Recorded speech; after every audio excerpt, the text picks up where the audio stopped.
BCl3 trigonal planar geometry show करता है। कैसे ज्योमेट्री शो करेगा बेटा? ट्राइगोनल प्लेनर ज्योमेट्री शो करेगा, लिख दे। तो CH4 has no lone pair, इसके पास कोई लोन पेयर प्रेजेंट नहीं होता है, नो लोन पेयर। अगर हम वाटर के बारे में बात करें बेटा तो oxygen has two lone pair. तो इसका स्ट्रक्चर बेटा हमको कुछ ऐसा देखने के लिए मिलता है, यानी कि लीनियर, और ये कितने डिग्री का एंगल बनाते हैं? 180 डिग्री का एंगल बनाते हैं, ठीक है। CH4 की अगर हम बात करें तो ये हमको कैसा बना के देते हैं बेटा? ये कुछ इस तरीके से टेट्राहेड्रल स्ट्रक्चर का फॉर्मेशन करते हैं। सी इक्विटोरियल पोजीशन जो है वो मिनिमाइज करता है lone pair and bond pair repulsion को। कौन सा मॉलिक्यूल यहाँ पे हाइड्रोजन बॉन्ड का फॉर्मेशन करेगा? देखो, जब भी हाइड्रोजन किसी के साथ बॉन्ड बनाता है, हर एक बॉन्ड को हम हाइड्रोजन बॉन्ड नहीं कहते, है ना। तो किसको कहते हैं फिर हम हाइड्रोजन बॉन्ड? जब हाइड्रोजन मोस्ट इलेक्ट्रोनेगेटिव स्पीशीज के साथ बॉन्ड बनाता है, जब हाइड्रोजन फोन के साथ बॉन्ड बनाता है, तब हम उसको क्या बोलेंगे? तब हम उसको बोलेंगे हाइड्रोजन बॉन्डिंग। तो मैम फोन के साथ कैसे बॉन्ड बना रहा है ना। तो कंस्ट्रक्टिव इंटरफेरेंस से यहाँ पे बॉन्डिंग ऑर्बिटल का फॉर्मेशन होता है। Hello class 11th, welcome to Zenith Guru Pathshala. मैं हूं निकी पंडित एंड आज से हम शुरू कर रहे हैं PYQS सीरीज, ठीक है। एंड आज हम स्टार्ट करते हैं चैप्टर 4 केमिकल बॉन्डिंग। सो PYQS सीरीज का ये हमारा पहला लेक्चर है, जिसमें आज हम total 15 multiple choice question discuss करेंगे। डोंट वरी, सिर्फ और सिर्फ मल्टीपल चॉइस क्वेश्चन ही नहीं है, ठीक है। नेक्स्ट सीरीज में, मतलब नेक्स्ट क्लास में बेसिकली हम और भी क्वेश्चंस इसके प्रैक्टिस करेंगे। Okay, so let's start this class and let's see कि पहला क्वेश्चन आज की हमारी क्लास का क्या होने वाला है, ठीक है। So the first question of today's class is, क्या है क्वेश्चन?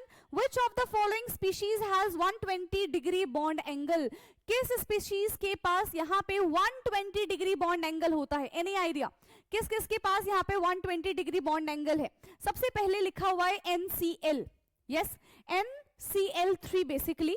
सो जो NCl होता है ये ट्राइगोनल पिरामिडल स्ट्रक्चर का फॉर्मेशन करता है एंड इनका बॉन्ड एंगल की अगर हम बात करें तो 109.5 डिग्री के आसपास इसका बॉन्ड एंगल होता है, ठीक है। फिर अगर हम PH3 के बारे में बात करें तो PH3 हमारा ट्राइगोनल पिरामिडल शेप शो करता है एंड इसका जो बॉन्ड एंगल होता है वो 93.5 डिग्री के आसपास का है।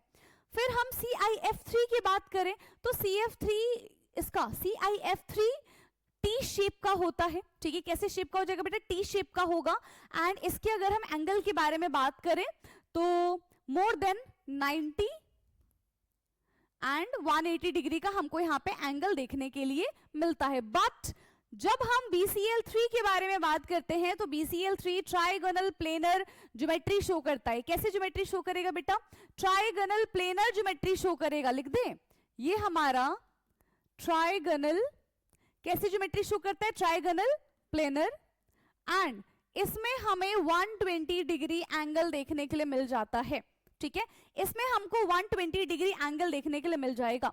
So for question number 1, which option is correct? Yes, कौन सा यहाँ पे हमारा ऑप्शन करेक्ट होने वाला है? That is option D, BCl3। Okay, now the next question is, question number 2 है, find the molecule in which the central atom is having one lone pair of electron. Yes, find the molecule। इसमें से हमको एक ऐसा molecule find out करना है जिसके क्या होना चाहिए? यहाँ पे सेंट्रल एटम के पास एक लोन पेयर होना चाहिए, है ना। सेंट्रल मेटल एटम के पास एक लोन पेयर प्रेजेंट होना चाहिए। सबसे पहले हम बात करते हैं किसके बारे में? CH4 के बारे में। तो CH4 has no lone pair, इसके पास कोई लोन पेयर प्रेजेंट नहीं होता है, नो लोन पेयर। अगर हम वाटर के बारे में बात करें बेटा तो oxygen has two lone pair, है ना। Oxygen has two lone pair and PCl5 के बारे में बात करें तो again phosphorus has no lone pair, ठीक है। Phosphorus has no lone pair, phosphorus के पास एज सच कोई लोन पेयर प्रेजेंट नहीं होता। एंड NH3 अमोनिया के बारे में बात करते हैं तो यहां पे हमें इसका स्ट्रक्चर कुछ इस तरीके से देखने के लिए मिलता है, यानी कि इसके पास एक लोन पेयर प्रेजेंट होता है। सो क्वेश्चन नंबर 2 का विच option is correct? Question number 2 option A is the correct option, ठीक है। हमारा ए ऑप्शन यहां पे एकदम करेक्ट हो जाएगा। Now The next question, question number 3. So question 3 is find the molecule with the least bond angle. सबसे कम bond angle यहाँ पे किसके पास होता है? ठीक है, सबसे कम bond angle यहाँ पे किसके पास होता है? BeF3 की अगर हम बात करें, है ना, तो इसका स्ट्रक्चर बेटा हमको कुछ ऐसा देखने के लिए मिलता है, यानी कि लीनियर, और ये कितने डिग्री का एंगल बनाते हैं? 180 डिग्री का एंगल बनाते हैं। ठीक है, CH4 की अगर हम बात करें तो ये हमको कैसा बना के देते हैं बेटा? ये कुछ इस तरीके से टेट्राहेड्रल स्ट्रक्चर का फॉर्मेशन करते हैं, एंड इनके बीच में कितने डिग्री का एंगल होता है? 109.5 डिग्री का, 109.5 डिग्री। NH3 के बारे में बात करें, so due to the lone pair bond pair repulsion, है ना, due to the lone pair bond pair repulsion, इनके बीच में कितने डिग्री का एंगल बनता है? 107 डिग्री का। कितने का? 107 डिग्री का। फिर हम बात करते हैं वाटर के बारे में, तो वाटर में दो लोन पेयर प्रेजेंट होते हैं, सो यहाँ पे loan pair bond pair repulsion भी होता है, लोन पेयर रिपल्शन भी होता है, एंड बॉन्ड पेयर भी होता है। तो सारे के सारे रिपल्शन यहाँ पे आ जाते हैं, जिसकी वजह से इसका बॉन्ड एंगल और कम हो जाता है। ठीक है, जिसकी वजह से इसका बॉन्ड एंगल और कम हो जाता है। कितना हो जाता है? 104.5 डिग्री, 104.5 डिग्री तक इसका बॉन्ड एंगल चला जाता है। So for this question which option is correct? Yes, कौन सा हमारा यहाँ पे ऑप्शन करेक्ट हो जाएगा इस क्वेश्चन के लिए? ऑफ कोर्स D1, है ना, D is the correct. Now next question पे आते हैं हम। नेक्स्ट क्वेश्चन है question number 4। In BRF3, lone pair are present at the equatorial position. This is to minimize. Lone pair जो होते हैं वो equatorial position पे present होते हैं।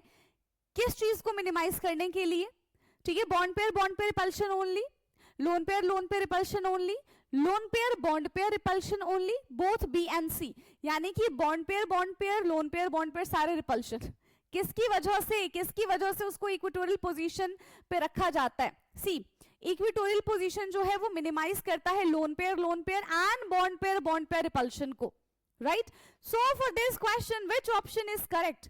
कौन सा हमारा ऑप्शन यहाँ पे इस क्वेश्चन के लिए हो जाएगा करेक्ट? जल्दी बताइए कौन सा हो जाएगा? It is both B and C. Both B and C, bond pair repulsion only and lone pair bond pair repulsion only. सारे के सारे रिपल्शन, है ना, सारे के सारे रिपल्शन यहाँ पे हो जाएंगे। उन सबको मिनिमाइज करने के लिए इक्वेटोरियल पोजीशन पे लगाया जाता है लोन पेयर को। ठीक, चलो भाई नेक्स्ट क्वेश्चन है अब हमारा। Next question is question number 5। Which of the following statement is true regarding the molecular orbital theory for homonuclear diatomic molecule? कौन सा यहाँ पे थियरी करेक्ट है ये हमको बता देना है। ठीक है, which theory is correct, which statement is true for the molecular orbital theory, यानी कि MOT of homonuclear diatomic molecule। MOT हमने पढ़ा है ना, and MOT is very important topic। ठीक है, सो यहाँ पे बताने की कौन सा स्टेटमेंट MOT के लिए यहाँ पे गलत बताया गया है। ठीक है, so the number of molecular orbital formed is less than that of the number of atomic orbital combined। B option है bonding molecular orbitals have higher energy than their corresponding anti-bonding molecular orbital। C is in a homonuclear diatomic molecule, the bonding molecular orbital is formed by the constructive interference of atomic orbital। And the D option is anti-bonding molecular orbital are lower in energy than bonding molecular orbital। क्या होता है? हाँ, क्या हो जाएगा? देखो first वाली की अगर हम बात करते हैं, the number of molecular orbital form is less than the number of atomic orbital combined, तो ये चीज गलत है ना, ये चीज गलत है। जितने ज्यादा मॉलिक्यूलर ऑर्बिटल फॉर्म होंगे उतने ही एटॉमिक ऑर्बिटल का भी फॉर्मेशन होगा। So first option is clearly incorrect, है ना, फर्स्ट ऑप्शन हमारा इनकरेक्ट है। Bonding molecular orbital having higher energy, नहीं भाई, एंटी बॉन्डिंग की ज्यादा एनर्जी होती है बॉन्डिंग की कंपैरिजन में, दिस इज ऑल्सो इनकरेक्ट। ठीक है, नाउ थर्ड वाले पे बात करते हैं। In a homonuclear diatomic molecule the bonding molecular orbital is formed by the constructive interference, yes this is true. है ना। तो कंस्ट्रक्टिव इंटरफेरेंस से यहाँ पे बॉन्डिंग ऑर्बिटल का फॉर्मेशन होता है। सो ये हमारा करेक्ट हो जाएगा, ठीक है, ये हमारा करेक्ट हो जाएगा, ठीक, for this question. Now the next question is question number 6। In molecular orbital theory, the bond order of the diatomic molecule is calculated as। bond order of diatomic molecule को हम कैसे कैलकुलेट करते हैं? yes? कैसे calculate करते हैं? क्या formula होता था बॉन्ड ऑर्डर कैलकुलेट करने का? इलेक्ट्रॉन ऑफ बॉन्डिंग, मतलब बॉन्डिंग ऑर्बिटल में कितने नंबर ऑफ इलेक्ट्रॉन्स प्रेजेंट है माइनस एंटी बॉन्डिंग में कितने इलेक्ट्रॉन्स प्रेजेंट है डिवाइडेड बाय 2। यही करते थे हम, यही हमारा एक खूबसूरत सा फॉर्मूला था, राइट? चलो, so the number of electron in bonding plus plus आते ही गड़बड़ी हो जाती है सारी चीजें। Number of electron in bonding minus number of electron in anti bonding divided by 2 correct है, एंड 2 नहीं है, 2 भी नहीं है, plus B already. So for this question option B हमारा करेक्ट हो जाएगा, है ना। क्वेश्चन नंबर कौन सा है ये? Question number 6, option number B is the correct one. Option B हमारा यहाँ पे एकदम करेक्ट है। Now next question is question number 7, ठीक है। Which molecular orbital is formed? Which molecular orbital is formed from the linear combination of two 1s atomic orbital in a homonuclear diatomic molecule like H2? H2 में कौन सा यहाँ पे combination बनेगा? हाँ, H2 hydrogen के लिए यहाँ पे क्या कॉम्बिनेशन बनने वाला है बेटा?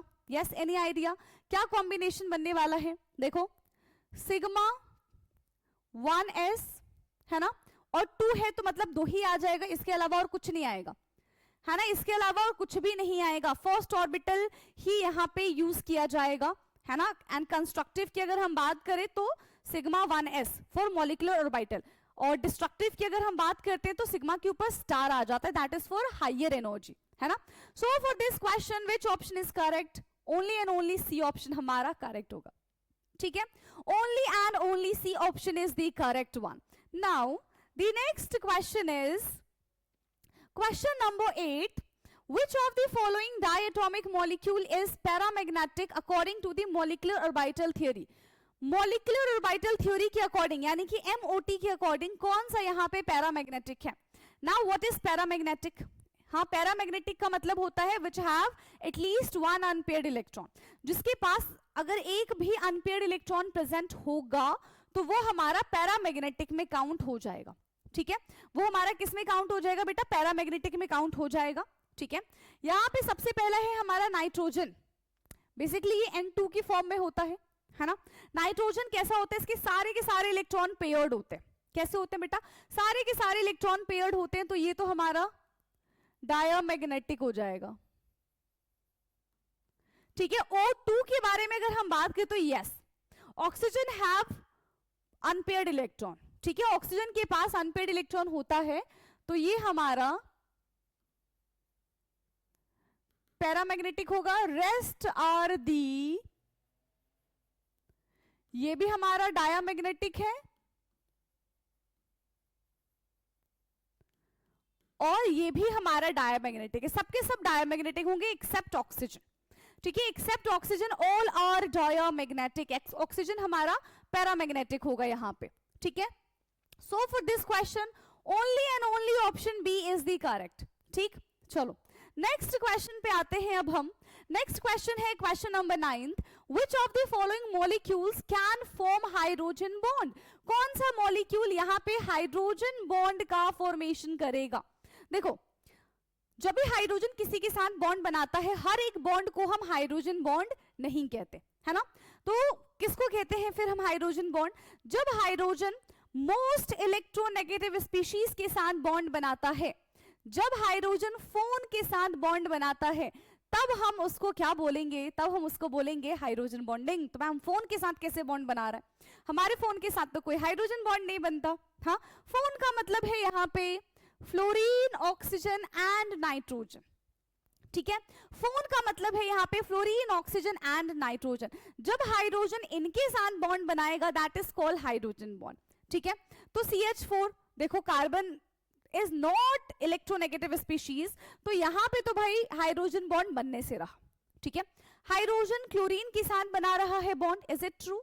तो देखो क्लोरीन भी नहीं आ रहा है, ये भी नहीं हो जाएगा। नाइट्रोजन के साथ है, yes, no.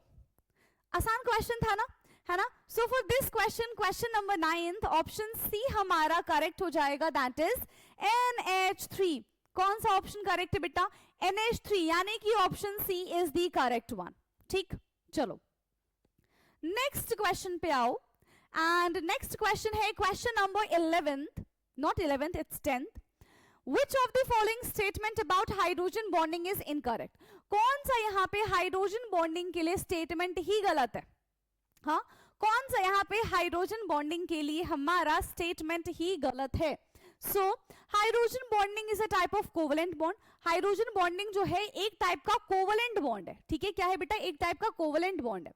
Hydrogen bonds are generally weaker than the ionic and covalent bond. जो हाइड्रोजन बॉन्ड होते हैं जनरली वीक होते हैं आयनिक एंड कोवेलेंट बॉन्ड से भी। Hydrogen bond play a significant role in determining the properties of the water, and hydrogen bond can occur between different molecule or within different part of the single molecule. Which one is incorrect? कौन सा यहाँ पे हमारे लिए incorrect है? जल्दी बता दो कौन सा बेटा यहाँ पे हमारे लिए incorrect हो जाएगा? So the option A। ठीक है, hydrogen bonding is a type of covalent bond. No, hydrogen bond की अपनी एक अलग पहचान है, वो कोवेलेंट बॉन्ड क्यों होगा? ठीक है, हाइड्रोजन बॉन्ड की अपनी एक अलग पहचान है, वो कोवेलेंट बॉन्ड की कैटेगरी में नहीं आता है। ठीक है, कोवेलेंट बॉन्ड अपना दूसरा बॉन्ड है, हाइड्रोजन बॉन्ड अपना दूसरा बॉन्ड है। ठीक है, सो फॉर क्वेश्चन नंबर 10 हमारा यहाँ पे ऑप्शन ए करेक्ट हो जाएगा। According to the question this is incorrect. ठीक है, आप कंफ्यूज मत हो जाना। चलो नेक्स्ट क्वेश्चन पे आते हैं अब हम, क्वेश्चन नंबर 11th। ठीक है, question number 11th is which of the following is a necessary conditions for hydrogen bonding? Hydrogen bonding के लिए कौन सी कंडीशन यहाँ पे नेसेसरी है, कौन सी कंडीशन यहाँ पे जरूरी है बेसिकली? ठीक है, कौन सी कंडीशन है बेटा? Presence of hydrogen atom only. Hydrogen atom, सिर्फ हाइड्रोजन एटम का प्रेजेंट होना is necessary. Hydrogen atom bonded to a highly electronegative atom. जो हाइड्रोजन एटम होते हैं वो हाईली इलेक्ट्रोनेगेटिव एटम के साथ जाके कंबाइन होते हैं। Hydrogen atom bonded to a metallic atom. Hydrogen atom जो है वो मेटालिक एटम के साथ बॉन्ड का फॉर्मेशन करते हैं, या फिर hydrogen atom is a non polar molecule. Yes, hydrogen atom जो है यहाँ पे वो नॉन पोलर मॉलिक्यूल होते हैं। Which option is correct for question number 11? क्या कंडीशन यहाँ पे नेसेसरी होनी चाहिए to form the hydrogen bonding? Yes, option A, B, C and D. Which option is correct? देखो हाइड्रोजन बॉन्डिंग होगी, है ना, तो किसके साथ हाइड्रोजन कनेक्ट होता है? अभी बताया था, फोन के साथ कनेक्ट होता है ना। फोन में क्या आता है हमारा? फोन में आता है फ्लोरीन, ऑक्सीजन एंड नाइट्रोजन। जब ये तीनों चीजें होंगी तभी हमारा हाइड्रोजन बॉन्ड बनता है। यस, तभी हमारा हाइड्रोजन बॉन्ड बनता है। एंड ये तीनों की तीनों कैसे हैं? ये तीनों की तीनों है highly electronegative atom. So for question number 11th which option is correct बेटा? क्वेश्चन नंबर 11th के लिए कौन सा ऑप्शन हमारा करेक्ट है? That is option B. ठीक, चलो बढ़िया। नाउ नेक्स्ट क्वेश्चन पे आते हैं, question number 12th। Which of the following molecule has a bent shape according to VSEPR theory? ठीक है, VSEPR theory हम सबने पढ़ा ना? Yes, valence shell electron pair repulsion, है ना, यही थ्योरी थी। तो which of the following molecule has a bent shape according to the VSEPR theory? किसका यहाँ पे bent shape होता है? किसका होता है? जल्दी बता दो। यस, किसका यहाँ पे बेटा हमारा bent shape बन जाएगा? किसका? देखो बड़ा ही इजी है, आपको क्लास में भी चीजें सिखाई थी, हर एक का स्ट्रक्चर बना के आपको दिखाया गया था क्लास में। हाँ, किसका होता है? BCl2 स्ट्रेट बन जाएगा, BF3 ट्राइगोनल बन जाएगा, है ना, CO2 ये भी स्ट्रेट बनेगा हमारा। लेकिन अगर हम यहाँ पे वाटर के बारे में बात करें, वाटर के बारे में बात करें, तो ये कैसा शेप होता है हमारा? ये हमारा बेंट शेप होता है। ठीक है, कैसा शेप हो जाएगा बेटा? ये हमारा बेंट शेप हो जाएगा। So question number 12 option B हमारा करेक्ट है, दैट इज H2O। ठीक है, option B is the correct one. Now let's move to another question, question number 13। Again, according to VSEPR theory, the shape of a molecule with the formula ABE AB3E where E represent the lone pair, ठीक है। तो यहाँ पे हमारे पास 3 bond pair है और 1 loan pair है, ठीक है। क्या चीजें दे रखी है, 3 बॉन्ड पेयर है और 1 लोन पेयर है, यही है ना, A B B and B और एक इसके पास लोन पेयर है। तो कौन सा यहाँ पे ज्योमेट्री हो जाएगा, trigonal, planar, tetrahedral, trigonal, pyramidal या फिर बेंट, कौन सा यहाँ पे हमको ये चीज शो करेगा अकॉर्डिंग टू VSEPR, हमें बताना है। जल्दी जल्दी बता देंगे क्या हो जाएगा। दिस इज कॉल्ड अभी जो स्ट्रक्चर बना है इसको क्या कहते हैं बेटा, इसको हम ट्राइगोनल पिरामिडल कहते हैं। क्या कहते हैं, ट्राइगोनल पिरामिडल, यानी कि ऑप्शन सी हमारा यहाँ पे करेक्ट हो जाएगा, ठीक है। यानी कि यहाँ पे हमारा ऑप्शन सी एकदम करेक्ट हो जाएगा, दैट इज ट्राइगोनल पिरामिडल। सारे के सारे shape with their angle and कितने लोन पेयर के साथ कैसा स्ट्रक्चर बनता है, ये सारी चीजें आपको आनी चाहिए, ठीक है। चलो बढ़े नेक्स्ट क्वेश्चन पे। अब हम आते हैं अपने नेक्स्ट क्वेश्चन यानी कि क्वेश्चन नंबर 14 पे। What is the molecular geometry of SF6 as predicted by the VSEPR theory? So VSEPR theory SF6 का क्या यहाँ पे ज्योमेट्री प्रिडिक्ट करती है। SF6 तो 1 1 2 3 4 5 एंड 6 ऐसा ही स्ट्रक्चर बनेगा VSEPR के अकॉर्डिंग, है ना। दिस इज SF6, तो क्या हो जाता है बेटा, ये हमारा बन जाएगा ऑक्टाहेड्रल। क्या बन जाएगा, ऑक्टाहेड्रल बन जाएगा, okay. So this is octahedral, यानी कि ऑप्शन बी हमारा यहाँ पे करेक्ट है। क्वेश्चन नंबर 14 का option B is the correct answer. Now next and last question of today's class, ठीक है। According to the VSEPR theory, which of the following molecule has a seesaw shape, है ना, सीसो वाला झूला देखा है ना। तो according to the VSEPR theory किसका यहाँ पे सीसो वाला शेप होता है, यस किसका यहाँ पे सीसो वाला शेप होता है। देखो CH4 कैसा स्ट्रक्चर बनाएगा बेटा, ये टेट्राहेड्रल हो जाएगा, है ना, ये हमारा बन जाएगा टेट्राहेड्रल। फिर SF4 के बारे में बात करें तो SF4 हमारा कैसा शेप बनाएगा, यस सोच लो जल्दी जल्दी सोचो, कैसा शेप बनाएगा, ये हमारा सीसॉ शेप बनाता है, ठीक है। बाकी की अगर हम बात करें SEX4 XEF4 तो ये कैसा शेप बना देगा, स्क्वायर प्लेनर शेप बना देगा, है ना। और PCL5 कैसे बनाएगा, ट्राइगोनल बाइपिरामिडल, ट्राइगोनल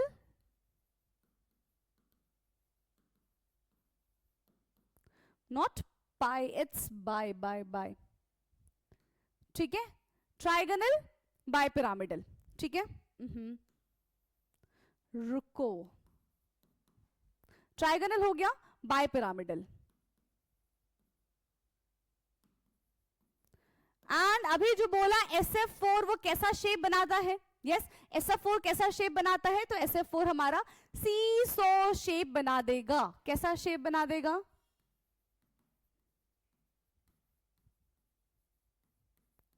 सीसो शेप बना देता है। So for question number 15 only and only option B हमारा यहाँ पे करेक्ट हो जाएगा। एंड इसी के साथ टोटल 15 क्वेश्चन हमने डिस्कस किए, बट ये सिर्फ पार्ट 1 था।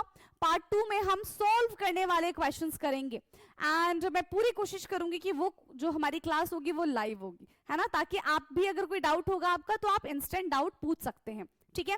चलिए सो अब हम इस क्लास को करेंगे यहीं पे समाप्त। आई होप कि 15 के 15 क्वेश्चंस आपको समझ में आए होंगे। अगर कोई डाउट रह जाता है तो you know what you have to do, right. चलिए so thank you so much and अब हमारी मुलाकात होगी अपनी नेक्स्ट क्लास में।